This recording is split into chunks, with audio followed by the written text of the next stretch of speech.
কিছুদিন আগেই 25 বছরের বিবাহবার্ষিকী অনুষ্ঠান পালন হলো। ছেলেমেয়ের আবদার সেলিব্রেট করতেই হবে। দেখতে দেখতে 25টা বছর কিভাবে যে পেরিয়ে গেল বুঝতেই পারলাম না। এখনো মনে হয় এই তো সেদিন, যেদিন রজতাভ আমাকে বিয়ে করে এ বাড়িতে নিয়ে এলো। আমার এক আত্মীয়ের বিয়েতে গিয়েছিলাম। সেখানেই আমার শ্বশুরমশাই আমাকে জিজ্ঞাসা করেছিলেন, তোমার নাম কি মা, লেখাপড়া করো? আমি বলেছিলাম আমার নাম বলাকা, বিএ ফাইনাল পরীক্ষা দেব। কিন্তু তখন কি জানতাম নাকি তিনি আমাকে তার পুত্রবধূ করবেন। আমার শ্বশুরমশাই আদিনাথ বর্মন আমার বাবা মায়ের সঙ্গে কথা বললেন। শ্বশুরমশাইয়ের বিরাট কাপড়ের দোকান।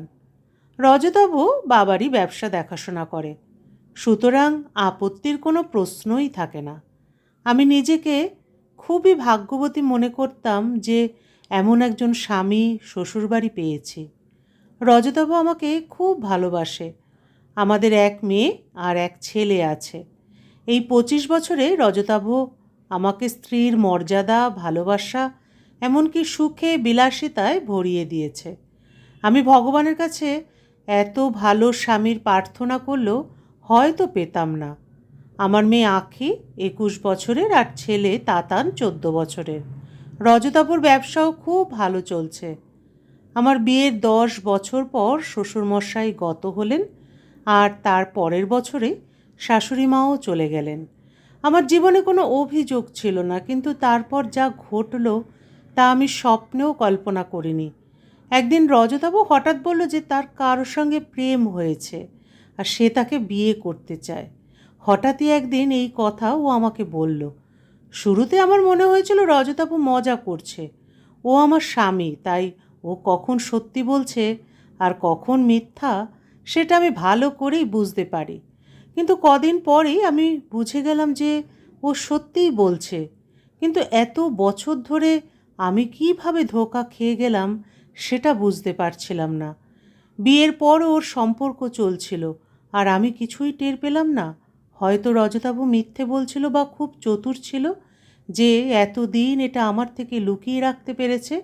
এইসব ভাবনা চিন্তাগুলো যখন মাথার মধ্যে ঘুরপাক খাচ্ছে, তখনই একদিন বলল, বলাকা, আমি ডিভোর্স চাই। বিয়ের 25 বছর পর রজতাভ ডিভোর্স চায়? আমি বলেছিলাম, তুমি পাগল হয়ে গেছো নাকি? এসব কি বলছো? কেমন সম্পর্ক? তুমি মিথ্যা বলছো। রজতাভ বলল, না, আমি কাল তাকে ডেকেছি, তুমি নিজেই দেখা করে নিও। আমি চাই আমরা যেভাবে এতদিন একসাথে ছিলাম সেভাবেই আলাদা হই। আমি কোনো নাটক চাই না। তোমার আর বাচ্চাদের দায়িত্ব আমি নেব। তুমি সেটা নিয়ে চিন্তা করো না। আমার মন অস্থির হয়ে উঠেছিল। আমি ভাবছিলাম এটা যেন মিথ্যে হয়, কিন্তু মনে একটা সন্দেহ আর ভয় ঢুকে গিয়েছিল যে যদি এটা সব সত্যি হয়। সেই রাতে আমার ভালো করে ঘুম হয়নি। সকালে উঠে আমার দৃষ্টি শুধু রজতাভর দিকেই ছিল। ফোনে কথা বলছিল, জিজ্ঞাসা করছিল তুমি কখন আসবে। আমি তখনও ভাবছিলাম হয়তো এটা মজা করছে। কিছুক্ষণ পর দরজায় বেল বাজল। রজতাভ দৌড়ে দরজা খুলতে গেল, আর সত্যি সত্যি একজন মেয়ে দরজার সামনে দাঁড়িয়েছিল। মেয়েটি ঘরের ভেতরে ঢুকলো। সেই মেয়েটিকে আমি আগে কখনো দেখিনি, কিন্তু তাকে দেখতে সুন্দর ছিল। তার বয়স প্রায় 30-এর কাছাকাছি হবে। আমার এই মুহূর্তটা বিশ্বাসই হচ্ছিল না।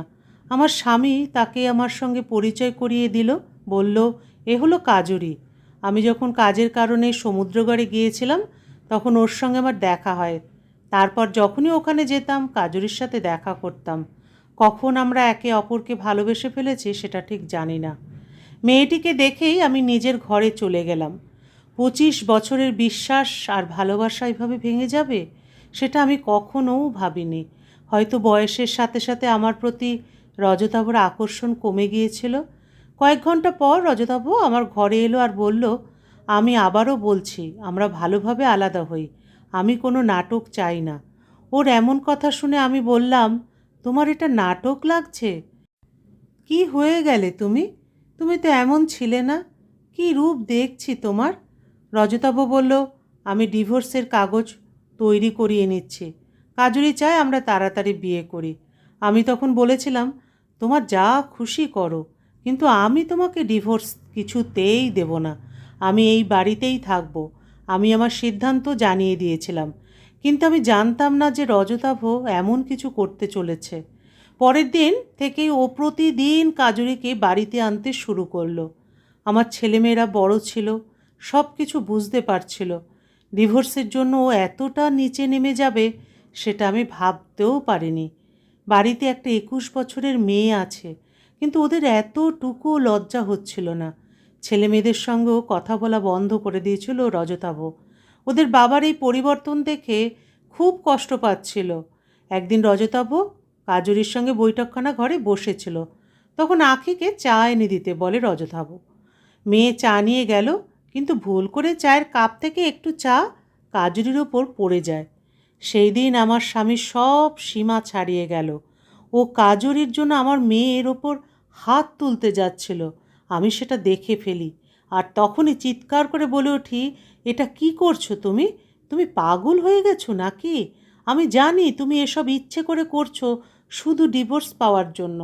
ঠিক আছে, যদি তুমি এত দূর পর্যন্ত চলে গিয়েছো, তাহলে আমি তোমাকে ডিভোর্স দিয়ে দেব। তখনই আমি আমার ছেলেমেয়ের আঁখি আর তাতানের জিনিসপত্র গুছিয়ে নিয়ে বাপের বাড়ি চলে গেলাম। একজন মানুষ এতটা কিভাবে বদলে যেতে পারে, এটা আমার এখনও বিশ্বাস হয় না। যে মানুষটা একসময় নিজের স্ত্রী আর সন্তানদের জন্য প্রাণ দিত, সে এখন তাদের দিকে তাকাতেও চায় না। আমি তখন বাপের বাড়িতে ছিলাম। একদিন রজতাভর ফোন এলো, বলল, আমি এখনও বলছি তোমার আর বাচ্চাদের দায়িত্ব আমিই নেব। তোমার যে কোনো প্রয়োজন হলে আমাকে ফোন করতে পারো, আমি টাকা পাঠিয়ে দেব। আমি বললাম, তোমার টাকার কোনো দরকার নেই আমার। এই টাকার জোরেই তুমি ওই মেয়েটাকে ইমপ্রেস করেছো। আমি আমার আখি তাতানকে নিজেই সামলাতে পারবো। এই বয়সে এসে এত ভালো জীবন কাটানোর পর আবার কাজ করতে হবে, সেটা কখনো কল্পনা করিনি। জীবন কখন কিভাবে কোথায় নিয়ে যায় তা আগে থেকে বলা যায় না। তবে এত বছরের সংসার জীবনের পর কাপড়ের ব্যবসা সম্পর্কে আমারও ভালো অভিজ্ঞতা হয়ে গিয়েছিল। তাই আমি নিজের বাড়ি থেকে শাড়ির ব্যবসা শুরু করতে চাইলাম। আমি সেই মানুষটার 1 টাকাও নিতে চাইনি। রজতাভর ফোন আসতেই থাকতো, বলতো, তুমি আমার থেকে টাকা নিতে পারো, যদি নতুন কাজ শুরু করো আমি সাহায্য করব। কিন্তু আমি কিছুতেই রাজি হইনি। আমি বলেছিলাম, তুমি আমাদের নিয়ে নয়, ডিভোর্স নিয়ে চিন্তা করো। সময় কেটে যেতে লাগলো। আমি নিজের চেষ্টায় একটু একটু করে কাজ শুরু করেছিলাম। অবশ্য আমাদের বাড়ির লোকেরা আমাকে খুবই সাপোর্ট করেছিল। কিছুদিন পর রজতাভর ফোন আসাও বন্ধ হয়ে গেল। আমি বিষয়টা নিয়ে ভাবিও নি, কারণ আমি আর ওই লোকটার সঙ্গে কোনো যোগাযোগ রাখতে চাইছিলাম না। ডিভোর্সের প্রক্রিয়া তখনও চলছিল। আমি রজতাভকে আগেই বলে দিয়েছিলাম, যখনই বলবে আমি সই করে চলে আসব। আমি আমার ব্যবসার কাজে মনোযোগ দিতে শুরু করলাম। আমাকে কিছু শাড়ি কিনতে সমুদ্রগড়ে যেতে হয়েছিল। এতদিন ওর সঙ্গে থাকার ফলে আমি জানতাম কিভাবে কিনবো আর কোথা থেকে কিনতে হয়। এই অভিজ্ঞতা এবার আমার কাজে লাগলো। যখন হোলসেলারের দোকানে শাড়ি কিনছিলাম, তখন হঠাৎ কাজুরিকে দেখতে পেলাম। সে সেখানে কারোর সঙ্গে ছিল, হাত ধরা অবস্থায়। আমাকে দেখে পরিষ্কার বোঝা যাচ্ছিল যে সে এখন ওই ছেলেটার সঙ্গেই আছে। আমার মনে ভেতরে ভেতরে একটা আনন্দই হয়েছিল। শেষমেশ আমার স্বামী যে আমাদের ফেলেই মেয়েটার জন্য চলে গিয়েছিল, তাকেই প্রতারণা সহ্য করতে হলো। এখন সেই মেয়েটি আর আমার স্বামীর সঙ্গেই নেই। তারপর আমি ভাবলাম, আমি আর কাউকে এভাবে প্রতারণার শিকার হতে দেব না। এই কারণে আমি ওদের পিছু নিতে শুরু করলাম। ওরা এক ওপেন রেস্তোরাঁয় ঢুকে গেল।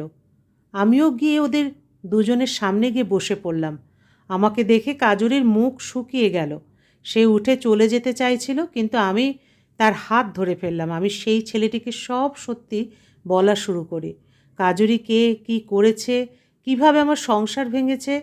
আমি ভেবেছিলাম আমি সত্যিটা বলে ছেলেটার চোখ খুলে দেব, কিন্তু যা হলো সেটা আমার কল্পনার বাইরে ছিল। ছেলেটা আমাকে যা বলল তা শুনে আমার পায়ের নিচ থেকে যেন মাটি সরে গেল।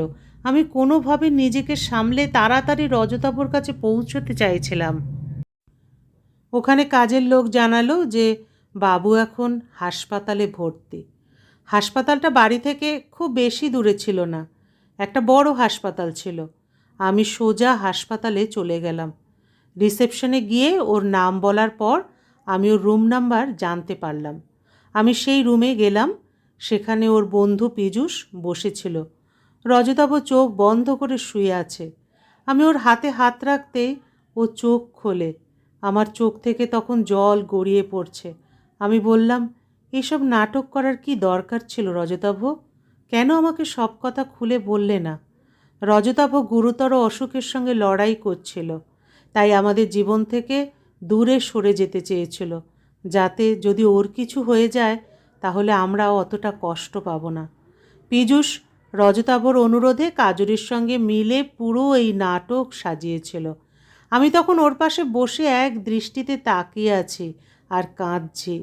আঁখি তাতানকে ডেকে নিয়েছিলাম হাসপাতালে। ওর হাতে হাত রেখে বললাম, এখন থেকে আমরা সবাই একসঙ্গেই থাকব।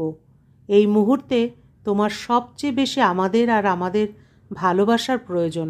আমি ঈশ্বরের কাছে প্রার্থনা করছি যেন রজতাভ খুব শীঘ্রই ভালো হয়ে যায়, যেন ওর কিছু না হয়। আমার বিশ্বাস ঠিক সেটাই হবে। গল্পের সমাপ্তি এখানেই। আবার দেখা হবে পরবর্তী আরেকটি গল্পের সাথে। বন্ধুরা, আপনারা সকলে ভালো থাকুন, সুস্থ থাকুন।